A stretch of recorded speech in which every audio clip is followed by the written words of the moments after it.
मोदी के पास दिल्ली पहुंचा सीएम योगी का फोन। 10 मिनट हुई बात, क्या योगी को देना पड़ेगा इस्तीफा? इस महिला के श्राप से खत्म हो गया अतीक अहमद का परिवार। शादी के 9 दिन बाद हो गई थी विधवा। अतीक अशरफ को मारने की सुपारी किसने दी पता चल गया। 48 घंटे होटल में बैठकर तैयार हुआ था प्लान। इधर अतीक अहमद को दफनाने की तैयारी हो रही थी, उधर सीएम योगी ने सीधे पीएम मोदी को फोन मिला दिया।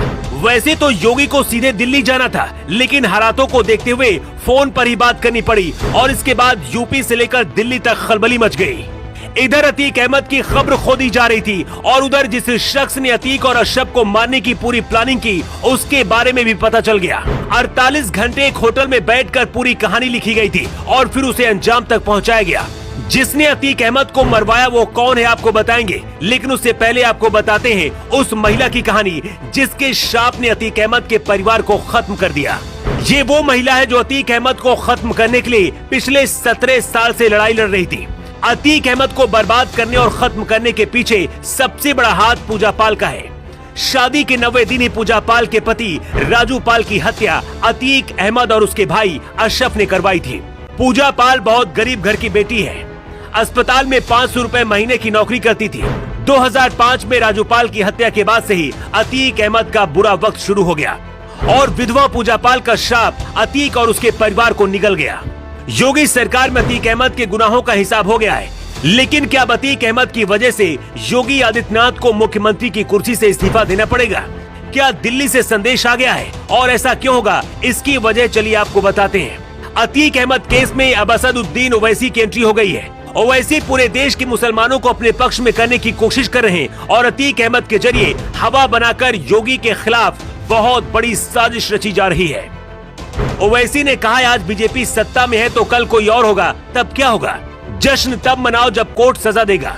हर किसी को आप गोली मार देंगे तो फिर अदालत क्या करेगी? इंदिरा गांधी, बेअंत सिंह, महात्मा गांधी, राजीव गांधी के हत्यारों को भी कोर्ट से सजा मिली थी। यूपी के मुख्यमंत्री को पद पर बने रहने का कोई अधिकार नहीं है। अतीक अहमद की हत्या के लिए उत्तर प्रदेश के मुख्यमंत्री जिम्मेदार हैं। उनको अपने पद को छोड़ना पड़ेगा और उन्हें त्याग पत्र देना ही चाहिए।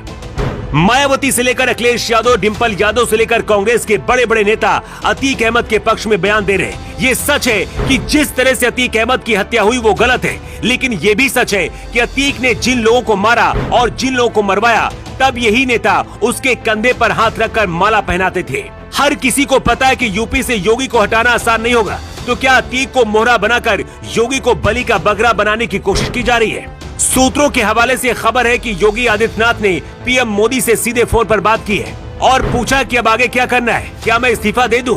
बताया जा रहा है कि योगी की ये बात सुनकर मोदी बहुत गुस्सा हो गए हैं और बोले इसमें आपकी कोई गलती नहीं है। मोदी ने योगी से कहा कि 6 साल पहले आपको एक विश्वास के साथ यूपी सौंपा था, कानून के तहत सब कुछ करना है। अब सवाल यह है कि आखिर अतीक को मारने की सुपारी किसने दी? अतीक और अशरफ को मारने के बाद हत्यारों ने धार्मिक नारे लगाए। ऐसे में यूपी सरकार और मुख्यमंत्री के खिलाफ ये कोई बहुत बड़ी साजिश भी हो सकती है। अभी तक जो जानकारी मिली है उसके मुताबिक हत्यारों ने एक होटल में बैठकर 48 घंटे में प्लान तैयार किया था। हो सकता है योगी सरकार को बदनाम करने की नियति से किसी ने ऐसा करवाया हो, क्योंकि जिस तरह से योगी आदित्यनाथ से मुख्यमंत्री पद से इस्तीफा देने की मांग की जा रही है, उससे तो यही लगता है कि योगी के खिलाफ कोई बहुत बड़ी प्लानिंग की गई है। क्या आपको भी लगता है कि योगी को इस्तीफा देना चाहिए? आपकी क्या राय है कमेंट बॉक्स पर लिखकर आप जरूर बताइएगा। योगी के लिए ब्यूरो रिपोर्ट।